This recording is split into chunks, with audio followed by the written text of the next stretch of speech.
If you're trying to turn a PNG or JPEG into an SVG for your laser cutter, you might be running into some challenges. In this video, I'm going to show you the fastest, simplest way to do this conversion in Inkscape. It's called Trace Bitmap, and it's Inkscape's automatic tracing tool. This is part of my image to vector for laser cutting series. I'll be covering other methods and tools in separate videos, but this one is all Inkscape Trace Bitmap. I'll show you how it works and what types of images are good candidates. If you're new here, welcome to Laser Focus, where I discuss all things laser cutting and engraving. Now, if you want a quick intro or refresher on the different image file formats that come up when we talk about laser cutting and engraving, I've got an overview video that I'll link to in the description. That'll get you up to speed in under 5 minutes so that the rest of this video makes sense. Inkscape is a free design program, which makes it a really useful option if you need to create or edit SVG files for laser projects without having to pay for expensive software like Adobe Illustrator. It's not quite as fancy, but it does a decent job, and there are versions for Windows, Mac, and Linux. I'll leave a download link in the description.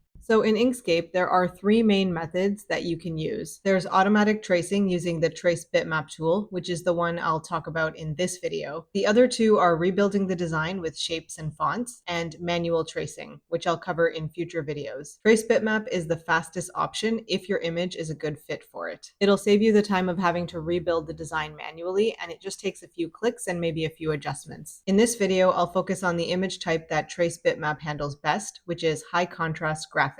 All right, here we go. Let's start with a quick rundown of the actual Trace Bitmap tool. Now, the exact settings that you use here are going to depend on the image that you use, so there's no one correct setup. And the best way to use the tool is to just make adjustments until you're happy with the result. First, we have these 3 tabs at the top for single scan, multicolor, and pixel art. The one that's going to be useful for us is going to be the single scan tab. Now, within that, we have a few different options for detection modes. The ones that are useful for our purposes are brightness cutoff, edge detection, and center line tracing. I'll mostly be using brightness cutoff, but I will show you what edge detection can be useful for. Center line tracing I'll cover in a future video. It can be useful when you want a single line for cutting or scoring. Everything else here will make sense as we go through examples, and you'll see what they do. For the first example, I'm going to do a bulk trace on a bunch of high contrast images to show you how different images respond to automatic tracing. Now, Trace Bitmap works best when the graphic is black and white or close to it, has a clear design with distinct edges, and has minimal shading and a clear background. So I'm going to start with this set of black and white graphics and show you what happens when we trace bitmap for all of them at once. This is not actually how I would recommend doing it. Normally you want to do one image at a time. This is just for demonstration. So I'll just select the image, and now I've got brightness cutoff selected here from the dropdown under single scan. And I've got this preview window here, and for some of the settings, you can get a preview of what's happening as you adjust the settings. But honestly, the best way to see the results is really to just apply the trace bitmap and then examine it after, since we're interested in little details that don't necessarily appear in the preview. So for now, I'm just going to adjust a few things, pretty arbitrary, because we just want to see what we get as a baseline. And now I'm going to go ahead and click apply, and it applies pretty much instantly. It might look like nothing has happened, but it did create the SVG, and it's right here. It always outputs the resulting image right over the original. And I'll just move the trace over here so we can get a closer look. Now you can see that it did an okay job, but it's not great. Everything is just a little bit too dark. And you can see that we've lost a lot of detail here in the butterfly compared to the original. Also the bumblebee, you can see this part here, really dark here. Our crab is missing his eyes, and these trees are much darker than these ones. So what this is telling me is that our threshold is too high, this setting up here. The threshold slider controls how much of the image gets included in the trace. So if the threshold is lower, Inkscape includes only the darkest parts of the images in the trace, and if the threshold is higher, it'll include more of the mid-tones and the lighter areas as well. Since these are all turning out way too dark and filled in, I need to lower the threshold here so that it includes less of the lighter areas in the trace and we get more detail. So I'm going to go ahead and reduce the threshold. So again, I'm going to select this image here, reduce the threshold. Let's put it about here. And once again, I'm going to click apply. So it created another version over here. So let's now move it up here so we can take a closer look again. So we can see that this one's a little bit better in that there's a little bit more detail here, but it's still not a lot of detail. I'm going to go ahead and delete this one, and let's try that again. I'm going to lower it to down here, click apply. We get another version, and I'm going to move it down here. Now we can see that we actually do have a little bit more detail than before. So this is a better trace, but now if we look at some of these other images, we can see they're not doing so great. We've lost a little bit of our leaves here. The waves don't even look like waves. The car is missing a whole bunch of detail. And this is why I wanted to do all of them at the same time, because it shows you that there are no one set of great settings. We've got a better butterfly here, but this is worse. This is worse. The crab, don't know what's going on with him. He looks really sad. So that's why it's really important to do one image at a time and not try to do bulk images, because you're going to find that different images need different settings. So we're going to switch to one image at a time, because clearly doing bulk images is not a great idea. Okay, now I'm going to do this properly with just one image. I'm going to start with this truck here because it has a mix of larger shapes and smaller details. So it makes a really good example to test out all these different adjustments we can make. So I'll select the image. I've still got brightness cutoff selected here under single scan. And I'm going to start with the threshold somewhere in the middle. So maybe right here. And I'm going to leave the rest of these off so that we just start with one thing at a time. And now I'll apply the trace, and I'm going to move this over so that we can compare them side by side. Now, just looking at them side by side, this actually looks pretty good. I think in terms of the level of darkness compared to the original, it's pretty accurate. I think the threshold that we have here worked out pretty well. Now, we've talked about the threshold slider already, but we've got these other adjustments we can make as well. So let's take a look at what they do. Now here you can invert the image, and this might be useful if you're engraving on a dark surface like slate or black photo engraved paper, but I would recommend not inverting it here because you're better off creating an SVG that you can use for any material or project, and then making material specific adjustments in your laser software when you're actually using the design for a particular project. So we don't need to worry about the invert setting. This Speckles slider here is basically for cleaning up tiny bits and pieces in the trace.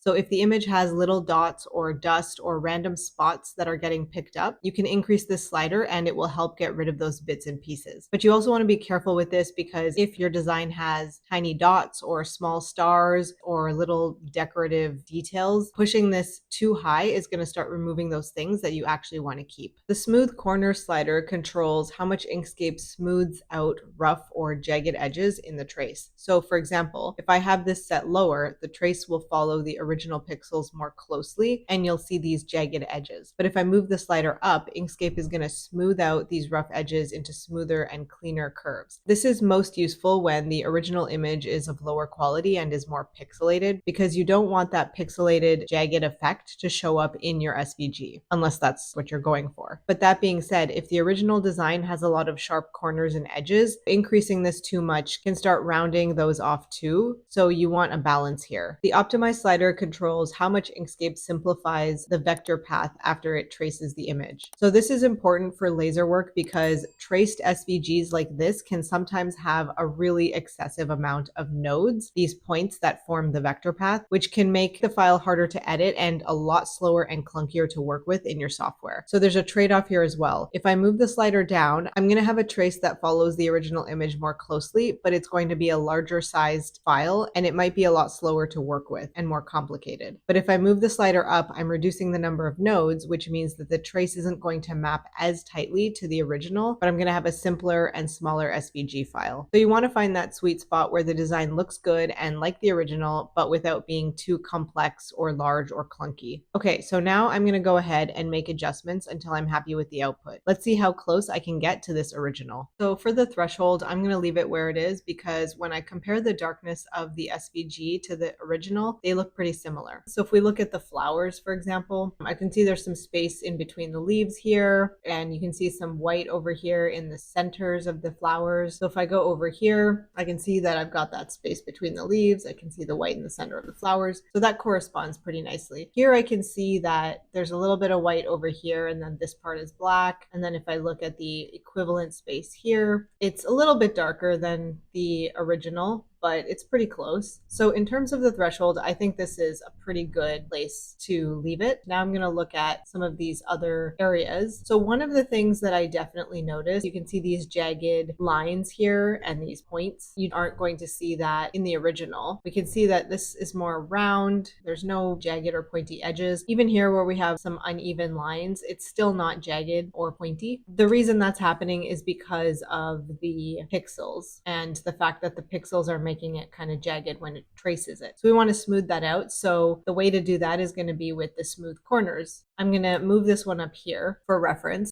So I'm going to go ahead and do smooth corners. So first I'm going to select the image. I'm going to turn this on and I'm going to bump this up a little bit. Let's just see what happens. So let's apply, move this over. Still have a lot of jagged edges and corners. I'm going to delete that and I'm going to bump it up and apply. This is a lot better. Already we can see it's rounded out some of these areas here. We don't have as many jagged edges. We have a few still, but a lot of this has been smoothed out. So I still want a little bit more. I want to see if I can get these little pointy bits to smooth out. So let's just see what happens if we bump it up some more. Let's bump it up to about here. Apply. Yeah, this is a lot better. I don't really see any jagged areas now. So that's a huge difference from we're looking up here, you've got all these jagged bits. You can see a massive difference just from that smooth corners change. So I think that's fine. I'm going to leave the smooth corners where they are. So I'm going to go ahead and delete this more jagged one here, and we'll put this one as the reference now. Now, in terms of speckles, there are quite a few little areas here with little dots and little bits and pieces. And while having them would keep us true to the original, they do tend to create more work for your laser machine. So unless they're adding something to the design, I typically remove them during cleanup. So I'm curious to see what I can do with speckles here and how much of that is going to get addressed using the speckles feature. So I'm going to go ahead and highlight this, turn speckles on, and I'm just going to bump it up a little bit. Okay, so right here, I can already see quite a difference. These flowers are really dark, so that's not great. The speckles got rid of some of these spots here, these little bits and pieces that did carry through into this version from the original, but are not present here. We can see this is a lot cleaner. And so even the lines over here, those 3 lines, they're gone. So I think that the speckles is too high here, mostly because of this. I don't actually mind this stuff being a little bit cleaner, but I may have lost a bit more detail than I would have liked. Like this tire doesn't have any of those lines on it. This one only has one, so that looks a little bit weird, and this one's missing some. So I'm going to go ahead and I'm going to delete this. Select this, and I'm going to bring speckles down a little bit. And now I'm going to speed through a whole bunch of trial and error. And I think I'm going to go with this version because it took out some of the noise, which I like. So it will require less cleanup. But it still has enough white in these areas. The flowers look not perfect. There's a lot more white in these leaves here than there is here, but that's going to be the trade-off. Okay, so I'm happy with this version and these settings so far. Now I'm going to go ahead and delete this. Now the last setting we have to play with is the optimize slider here. If you remember, this one is about the number of nodes in the SVG creating the vector path. More nodes means a more complex and larger and clunkier image, but one that's also more true to the original. This is the current state of nodes.